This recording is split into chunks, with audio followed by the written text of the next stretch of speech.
Problem Muslim Indonesia yang ketiga. Di catatan saya apa? Itu saya ambil dari tulisannya Soekarno yang Islam Sontoloyo itu. Kita lebih sering gegeran hal-hal sepele. Kita mementingkan kulit, lupa isi. Hal-hal penting sering luput. Dia ngasih contoh. Islam melarang kita makan babi. Di sisi lain, Islam juga melarang kita menghina si miskin, memakan haknya anak yatim, memfitnah orang lain, menyekutukan Tuhan yang esa. Malahan yang belakangan ini dikatakan dosa yang terberat. Dosa datuknya dosa. Podo sama mesum, mbahnya mesum tadi.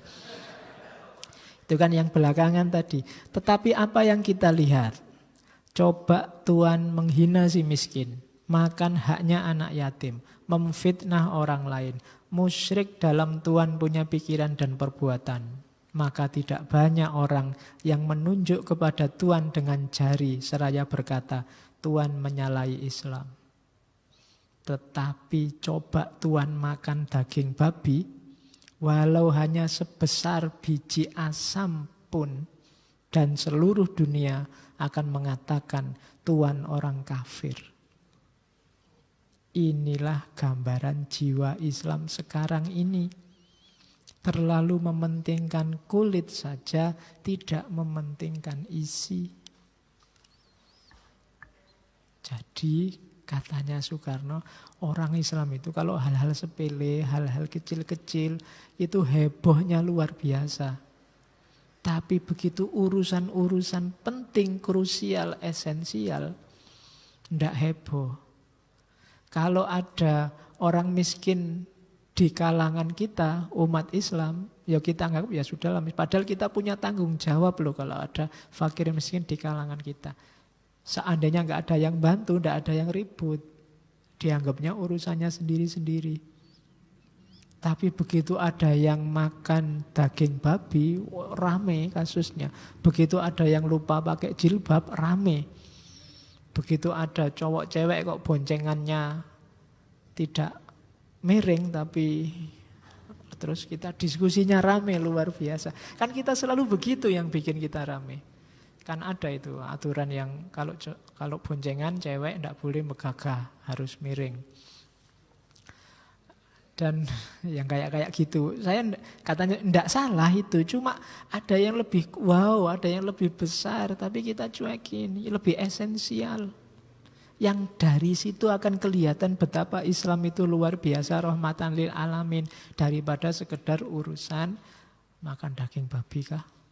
Jangan-jangan kita tadi kesenggol sama anjing lewat kah? Jangan-jangan itu yang kita sering hebohkan di situ.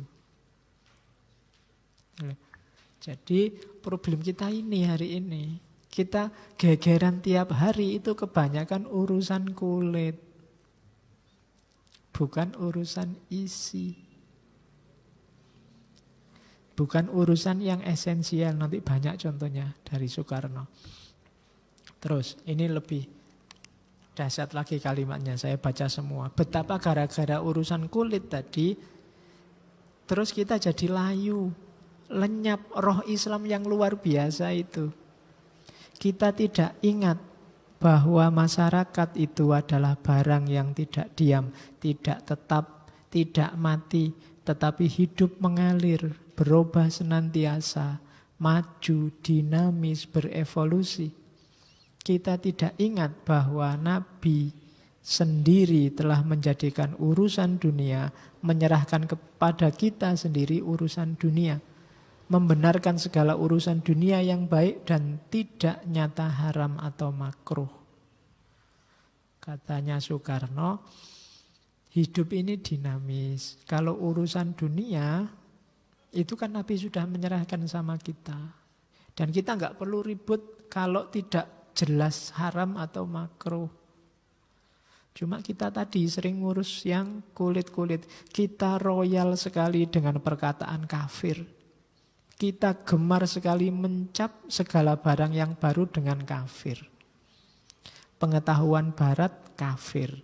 Radio dan kedokteran Kalau hari ini imunisasi, kafir. Sendok dan garpu dan kursi, kafir. Tulisan Latin, kafir. Bergaul dengan bangsa yang bukan bangsa Islam, kafir.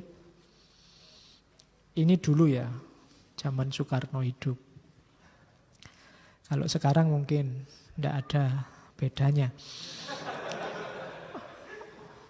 Oke. Padahal apa yang kita namakan Islam hari ini ternyata bukan roh Islam yang berkobar-kobar. Soekarno ini penggemar bukunya Amir Ali, Api Islam. Bukan amal Islam yang mengagumkan, tetapi dupa, karma, jubah, celak mata. Siapa yang mukanya angker, siapa yang tangannya bau kemenyan, siapa yang matanya dicelak dan jubahnya panjang, siapa yang menggenggam tasbih yang selalu berputar, dialah yang kita namakan Islam. Kita hanya lihat kulit. Islam yang paling serius di kepala kita adalah yang pakai jubah, pakai surban, matanya pakai celak, jubahnya panjang, mambu kemenyan. Itu bau kemenyan. Mungkin sekarang enggak lah ya. Sekarang kan sudah parfum, enggak lagi bau kemenyan. Astagfirullah. Istighfar loh Soekarno. Iya. Soekarno aja sampai istighfar. Masa kamu enggak? Inikah Islam? Inikah agama Allah? Ini itu tanda tanya. Yang mengkafirkan pengetahuan dan kecerdasan, mengkafirkan radio dan listrik, mengkafirkan kemodernan dan keabtuditan, yang mau tinggal mesum saja. Oh, itu bolak-balik mesum, mungkin dulu banyak kasusnya. Iya. Tinggal kuno saja, tinggal terbelakang saja, tinggal naik onta dan makan sonder sendok, ya kan? Naik onta makan tanpa sendok. Itu kan kita sering. Makan tanpa sendok itu sunnah loh. Ya syukur lah kalau makannya nasi. Kalau makan bubur susah kamu. Seperti di zaman nabi-nabi. Nah, itu kan dikritik Soekarno. Astagfirullah. Katanya Soekarno, Islam is progress. Islam itu kemajuan. Kok Islam jadi ndeso begitu? Itu kritiknya Soekarno. Lanjutannya, tetapi apa yang kita cutat, ini yang kalau tidak Jawa tidak ngerti istilah cutat ini. Kalau orang lain mungkin dianggap istilah bahasa Perancis atau bahasa Jerman. Ya. Dicutat itu dicungkil, diambil sedikit, itu namanya dicutat. Kalau kalian masak nasi apa ngeliwet terus sudah lapar banget tapi tidak matang-matang, kamu ambil sedikit. Termasuk contoh dicutat, dicungkil, dikeluarkan dari kelompoknya sedikit. Apa yang kita cutat dari kalam Allah dan sunnah Rasul itu bukan apinya, bukan nyalanya, bukan. Ternyata hanya abunya, debunya, asapnya. Hanya itu yang kita ambil dari kalam Allah. Yang tidak penting terus kita gegerkan. Abunya yang berupa celak mata dan sorban, abunya yang mencintai kemenyan dan tunggangan onta, abunya yang bersifat Islam muluk dan Islam ibadat, sonder takwa. Sonder itu tanpa ada takwanya. Takwa itu kan kondisi batin yang siap menjalankan semua perintah dan menjauhi larangan. Abunya yang cuma tahu baca Fatihah dan tahlil saja. Hanya abunya itu, bukan apinya. Padahal justru kalau ingin Islam itu jaya, Islam itu bangkit, kita butuh apinya yang menyala dari ujung zaman yang satu ke ujung zaman yang lain. Jadi itu Soekarno sudah gelisah luar biasa dengan kondisi umat Islam zaman itu. Seandainya Soekarno sekarang hidup lagi, mungkin dia kaget luar biasa. Sudah 70 tahun lebih kita merdeka. Mungkin podo wae ternyata. Seandainya. Mungkin dimarahi semua presiden setelah dia itu. Ngapain aja puluhan tahun. Kok masih kayak gini situasinya Indonesia. Ya. Oke, itu baru terus keluarlah istilah keramat dari Soekarno yang terkenal, Islam Sontoloyo. Jadi ini salah satu tulisannya judulnya Islam Sontoloyo. Ini dia marah luar biasa ketika ada kasus seorang guru atau kiai yang mencabuli muridnya. Ya, ustadz mencabuli jamaahnya. Nah, cuma karena kiai ya pinter ya, dia bisa nyari dalil. Dan sah. Ada dalil fikihnya, ada Quran hadisnya yang ditafsir sesuai kepentingannya. Meskipun jelas-jelas itu salah. Itu yang disebut oleh Soekarno Islam Sontoloyo. Wong jelas kepentingannya jelek itu loh, masih bisa nyari dalil. Sama kayak kamu pacaran terus pakai dalil waja'alnakum su'uba wa qabaila lita'arafu. Ini dalam rangka kita saling mengenal, Pak. Itu bahasanya Soekarno Islam Sontoloyo. Untuk kepentinganmu yang jelas-jelas jelek, kamu bisa nyari dalil, bisa pakai dasar fikih. Mungkin dulu pernah saya ceritakan di daerah tertentu ada namanya prostitusi syariah. Loh, prostitusi syariah itu kalau kamu mau ngamar, di depan sudah disediakan penghulu untuk mengijabkan, ada saksi, kemudian kan si perempuannya ini kan sudah tidak perawan lagi, bahasa kasarnya janda. Kalau janda kan tidak butuh wali. Kalau kamu kan laki-laki, jadi sebelum masuk kamar biar syar'i ijab kabul dulu. Saya nikahi kamu, lu ada penghulunya, ada saksinya kan sah. Kan kalau janda tidak butuh wali. Sah, kalau sudah sah silahkan masuk kamar, halal itu. Nah, besok pagi saya ceraikan engkau, nanti saya mau nikah sama yang lain ganti kamar misalnya. Loh iya kan? Loh itu secara fikih kan sah, wong syaratnya kawin memang itu. Mempelai laki-laki, perempuan, ijab kabul, saksi. Kalau janda kan tidak butuh wali. Selesai. Sudah. Jadi kalau kamu ngajak pacarmu tinggal kamu tanya janda apa perawan. Kalau janda simpel urusannya, ijab kabul masuk kamar. Sah. Itulah yang disebut oleh Soekarno Islam Sontoloyo. Untuk kepentinganmu yang kurang ajar aja kamu bisa nyari dalil. Jadi sebabnya apa lahir itu katanya Soekarno fatalisme. Kita punya mental fatalistik, itu yang bikin pokoknya kita pasrah luar biasa, segalanya sudah diatur Allah. Itu bikin kita nggak gerak. Ya sudah maunya Allah begitu, gimana lagi? Fikih sentris itu pokoknya memang aturan dalilnya begitu. Sudah. Jadi fikihnya kaku, dogmatis. Terus ilmunya ya fikih itu dok, buta realitas, tidak ngerti akhlak, tidak ngerti tauhid, tidak ngerti tasawuf, apalagi ilmu-ilmu umum yang lain. Akhirnya yang ngertinya fikih dok itu. Pokoknya secara fikih ini halal, secara fikih ini haram. Cuma itu dok. Itu yang oleh Soekarno disebut Islam Sontoloyo. Ujungnya apa sih orang yang fatalistik, fikihnya dogmatis, kaku, buta realitas, biasanya gampang mengkafirkan, taklid buta, mengutamakan fikih, tidak paham sejarah, suka pakai hadis lemah, atau mempolitisasi ayat. Nah, itu cirinya Islam Sontoloyo katanya Soekarno. Padahal fikih itu harus dasarnya rasio analitis sama rasio dialektis. Rasio analitis itu ya fikih memang harus cocok dengan syariah, cocok dengan Quran hadisnya. Tapi juga rasio dialektis harus sejalan dengan dinamika masyarakat. Jangan hanya ngerti ayat, ngerti hadis. Harus juga ngerti dinamika yang jalan di tengah masyarakat. Harus ngerti lapangan.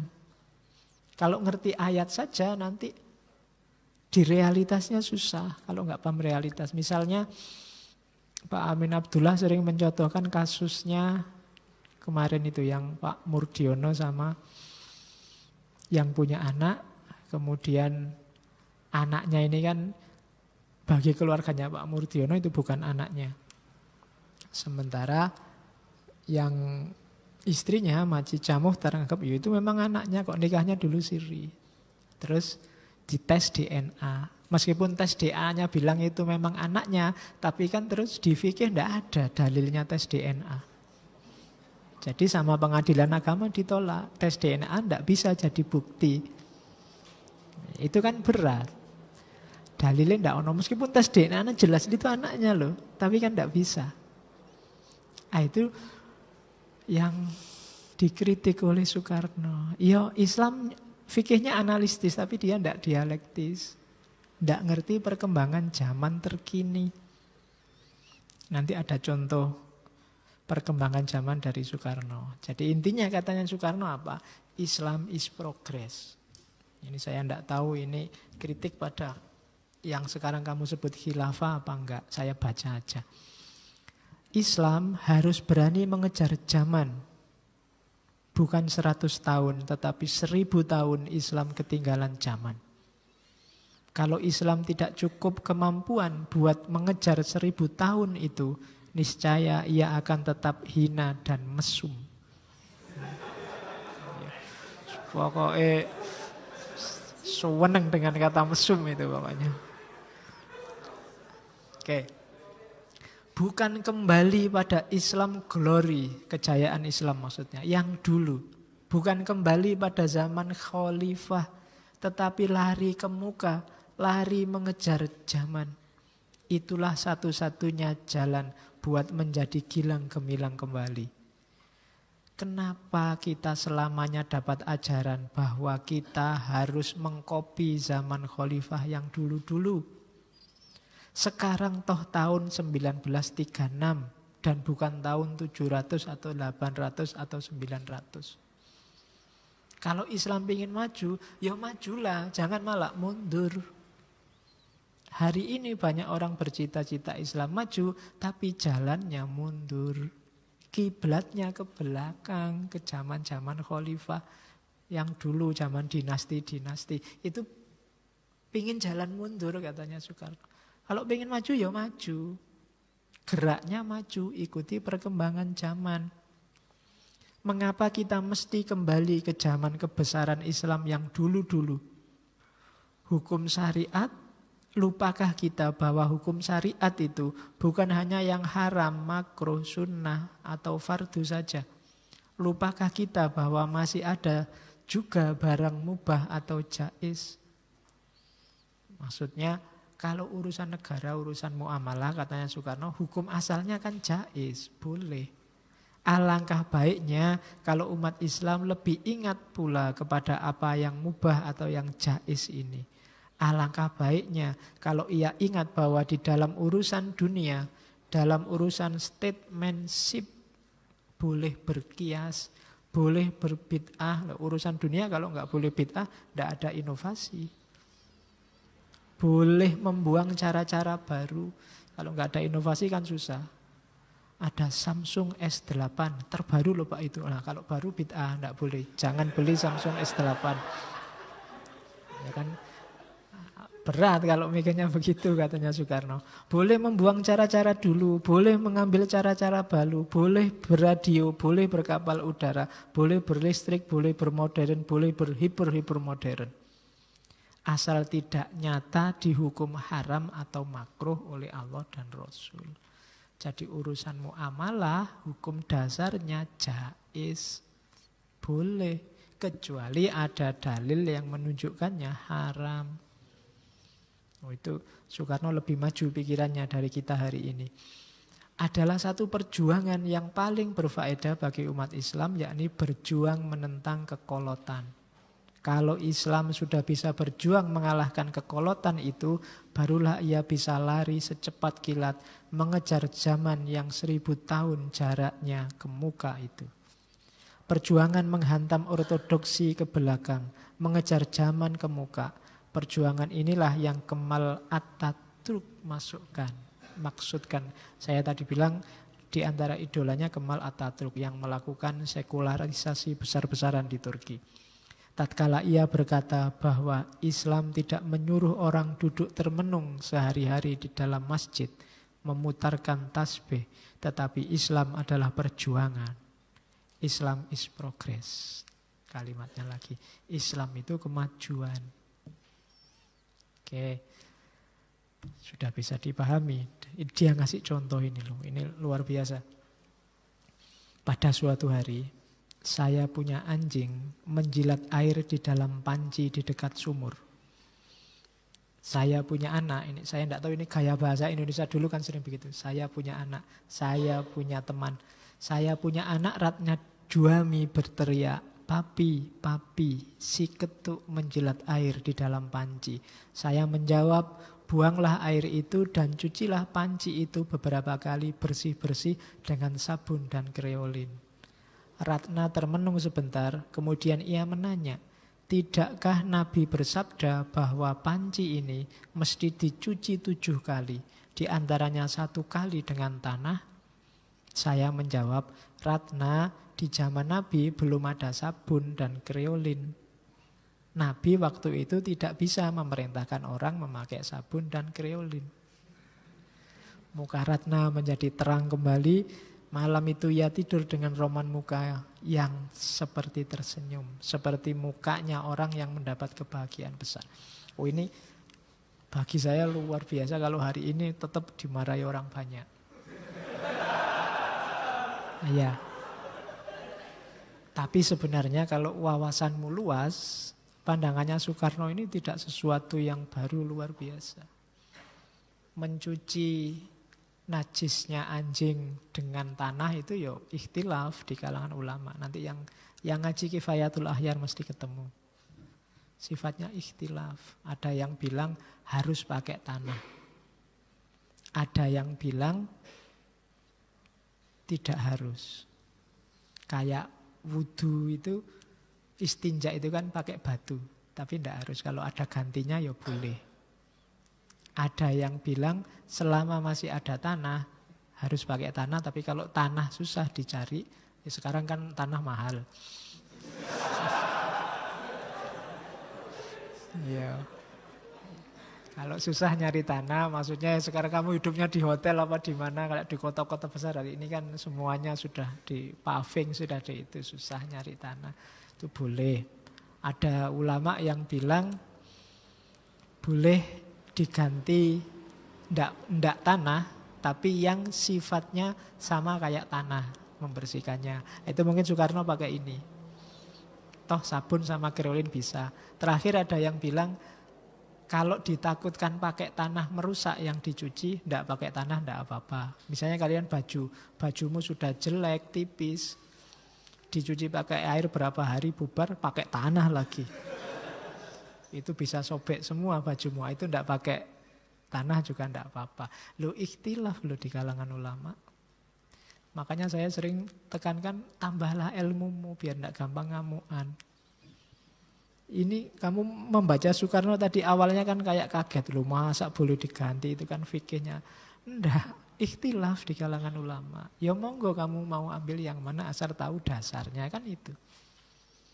Oh, itu Soekarno lebih maju berarti dari kita. Termasuk kalian yang tadi kaget, masa boleh. Meskipun ini nanti didebat luar biasa oleh Pak Nasir. Kapan-kapan kita ngomong beliau tentang Pak Nasir. Jadi itu contoh Soekarno. Saya tidak tahu anjing itu nasibnya malang sekali. Kalau di kampung saya ada anjing masuk.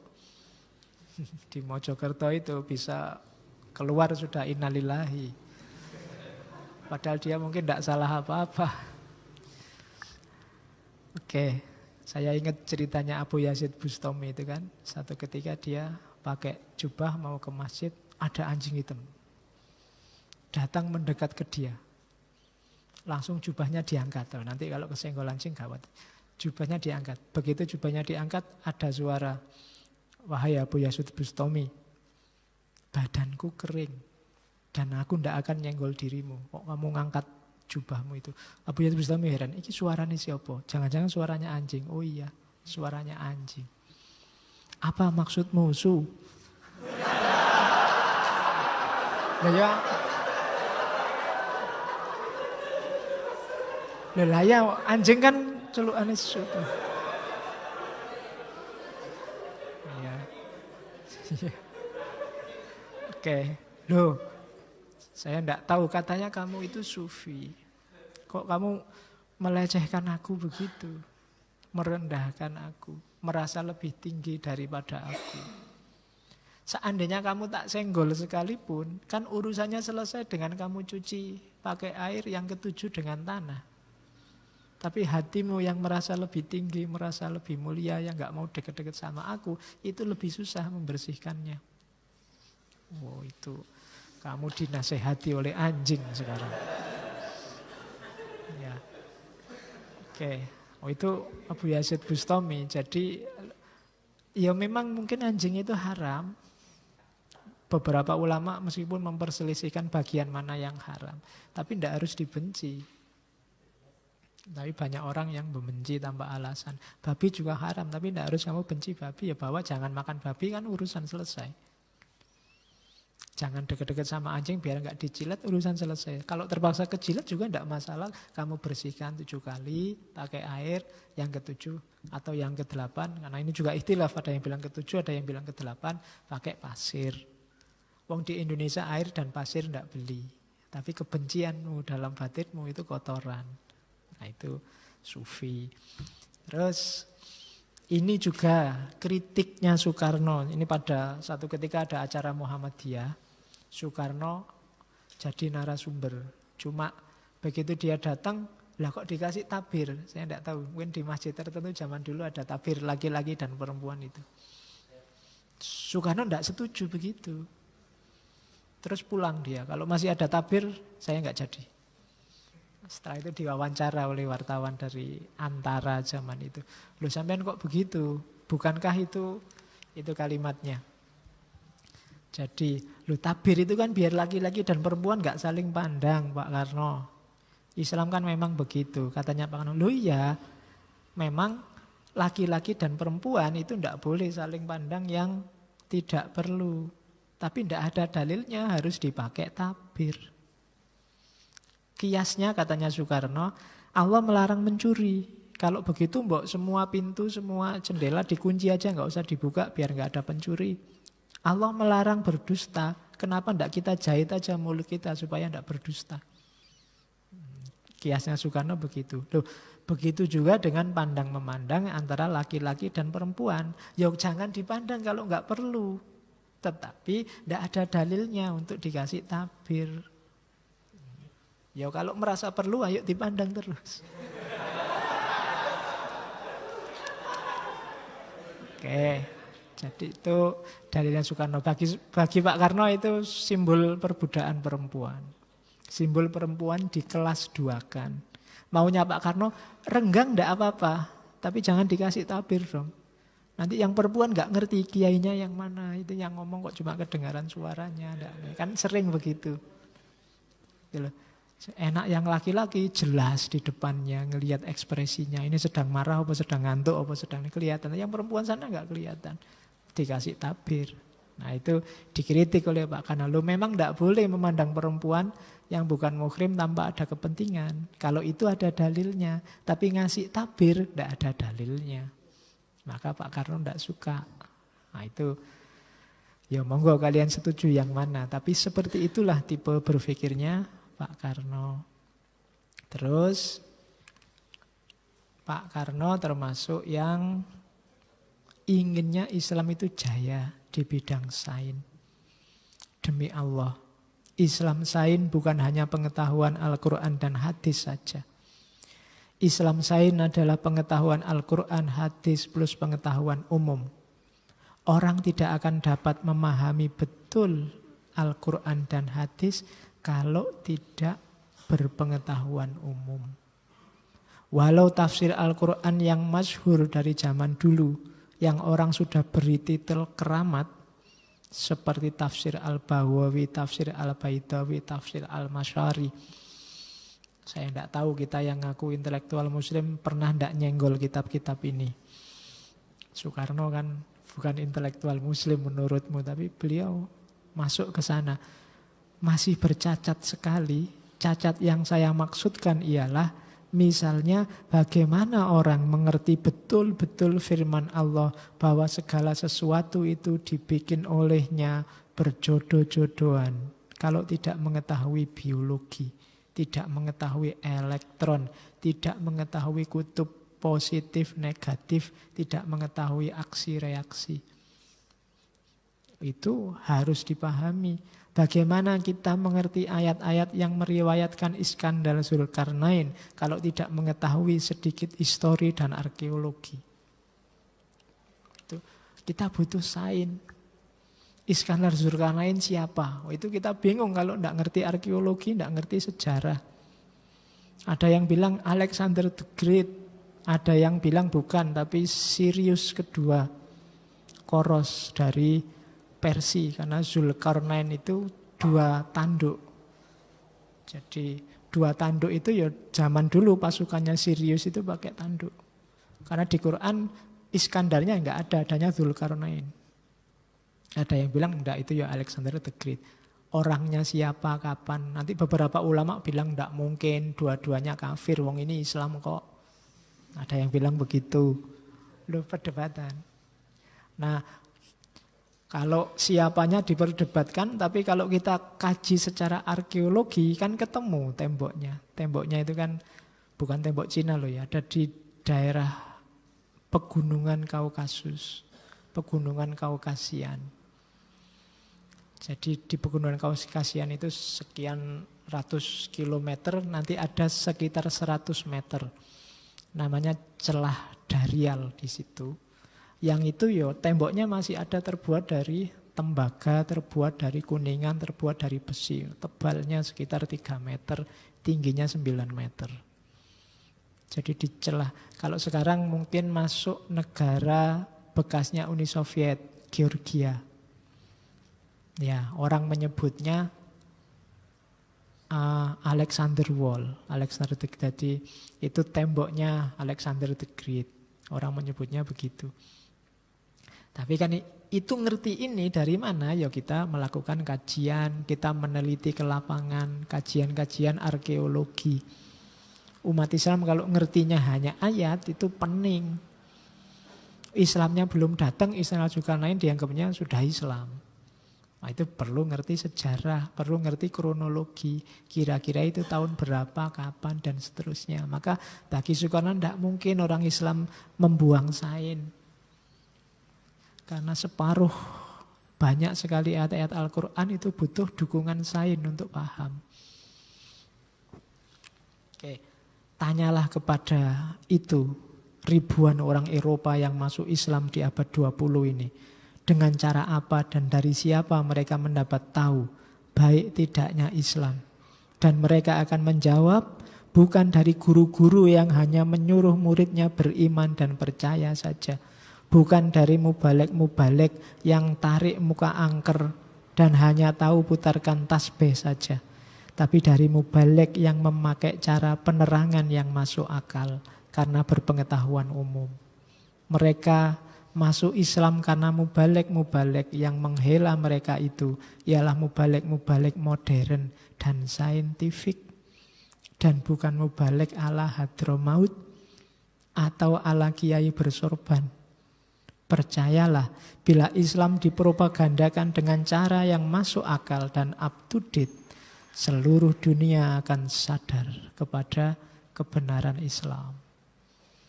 Oke, tidak perlu saya jelaskan, bisa dipahami sendiri, termasuk mubalek Hadramaut dan kiai bersorban.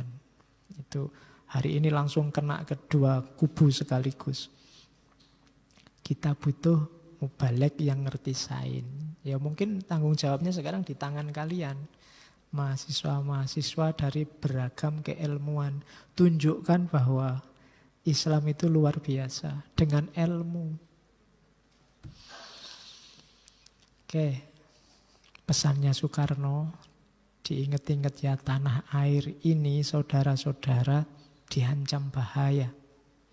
Tuhan memerintahkan pada kita, hai, buatlah tanah airmu terhindar dari bahaya. Tanah air ini adalah satu amanah Tuhan. dan diancam tanah air ini oleh bahaya. Kewajiban kita untuk menyelamatkannya dari bahaya. Ada banyak sekali bahaya, saya nggak perlu jelaskan satu-satu dulu maupun sekarang. Kadang-kadang jangan-jangan bahaya itu dari kita sendiri. Maka ayo kita selamatkan. Kita itu manusia punya tanggung jawab khalifah. Di level kita masing-masing. Kullukum ra'in wa kullukum mas'ulun an ra'iyatihi. Itulah amanah kita. Kamu jadi mahasiswa itu berarti diamanati oleh Allah jadi mahasiswa. Jalankan tanggung jawabmu sebagai mahasiswa yang baik. Kamu sebagai anak, sebagai adik, sebagai takmir, sebagai santri, sebagai ustadz, sebagai apapun, itu skenario dari Allah ngasih amanat kamu dengan posisimu di situ. Jalankan itu. Termasuk kamu jadi warga Indonesia, lahir di Indonesia. Berarti kamu memang sengaja oleh Allah dilahirkan di sini, dititipi wilayah Indonesia. Berarti itu amanah bagi kita. Maka ojo dirusak. Beri segala yang kamu mampu untuk menjaga amanah Tuhan. Level amanah itu kan kayak anak kita, adik kita, orang tua kita, dan lain sebagainya. Jadi pesannya Soekarno, tanah air ini diancam bahaya. Kalau dulu mungkin bahaya kolonialisme, imperialisme dari luar negeri. Nah sekarang mungkin bahayanya masih mirip tapi aktornya sudah beda. Maka hati-hati menjaga amanah Tuhan ini. Kita harus berjuang. Meskipun sukses tidaknya ya serahkan pada Allah. Oke, terakhir saya suka quotes-nya Soekarno ini dulu pernah saya bawa juga. Ada saatnya dalam hidupmu engkau ingin sendiri saja bersama angin. Menceritakan seluruh rahasia lalu meneteskan air mata. Itu maknanya luar biasa. Setiap kepala bisa menafsirkan sesuai versinya sendiri kalimat itu. Tapi memang dalam hidup kamu harus ada waktu untuk sendiri. Kalau dalam agama kamu disuruh tafakur, disuruh muhasabah, disuruh mengevaluasi. Dulu Nabi Muhammad dalam waktu tertentu selalu melakukan ini di Gua Hira. Nah, sekarang berarti memang manusia perlu ini, perlu menjauh sebentar dari keramaian. Kalau kamu terlibat terus dalam keramaian, kamu tidak akan bisa objektif. Kamu susah membedakan mana baik, mana buruk. Kamu susah jernih. Saya sering mencontohkan, kalau kamu ada jarak, kamu bisa lihat bahwa tiang itu warnanya hijau, ada hijau matang, ada hijau mentah. Tapi begitu wajahmu nempel di tiang, kamu tidak akan tahu tiang itu warnanya apa. Jadi rumusnya itu, maka ambil jarak biar objektif. Dalam hal apapun, jangan-jangan kamu salah keputusan, salah ngambil kesimpulan dan macam-macam. Untuk objektif ambil jarak sebentar dilihat. Ini teh ini warnanya coklat bener apa enggak, kan jauh dikit, oh iya warnanya terlalu coklat atau warnanya kurang coklat. Itu menjauh. Pacarmu itu cakep beneran apa enggak, melihatnya kan harus ada jarak. Kalau sudah enggak ada jarak, nempel, enggak ada bedanya antara yang cakep dan enggak cakep. Karena wong nempel, kalau sudah nempel kan peduli amat cakep atau enggak cakep. Cakep itu kan kalau ada jarak. Ya, maka sama pacarmu harus selalu ada jarak biar cakepnya kelihatan. Oke, yo maksudnya bukan ke situ, maunya Soekarno. Yo, muhasabahlah, pikirlah. Kalau orang sendiri itu biasanya kan terus ngerti, kok aku kemarin begitu, atau melihat realitas Indonesia ini gimana ya, kok enggak tentrem-tentrem. Hidupku ini gimana ya, kok seruwet ini, serumit ini dan seterusnya. Maka kalimat terakhirnya lalu meneteskan air mata. Dan bahagialah kamu yang masih bisa menangis. Berarti perasaanmu masih hidup. Di beberapa hadis ditunjukkan bahwa mata yang tidak bisa mengalirkan air mata itu ciri dari hati yang sudah keras. Jadi tidak masalah kamu cowok punya jenggot pakai tato, usahakan masih bisa menangis. Melihat sesuatu yang memang perlu ditangisi. Oke, alhamdulillah sudah jam 10. Ya, semoga sudah bisa ditangkap seperti apa maunya Pak Karno. Islam Indonesia harus diwujudkan. Meskipun orang ya boleh beda tafsir, ini versinya beliau. Kapan-kapan kita ngomong tokoh yang banyak diskusi, banyak berdebat dengan Pak Karno, baik Ahasan atau Pak Nasir. Oke, minggu depan kita ketemu pasangannya Pak Karno, Pak Muhammad Hatta. Oke, saya akhiri sekian, kurang lebihnya mohon maaf. Wallahul muwaffiq, wallahu a'lam bissawab. Wassalamualaikum warahmatullahi wabarakatuh.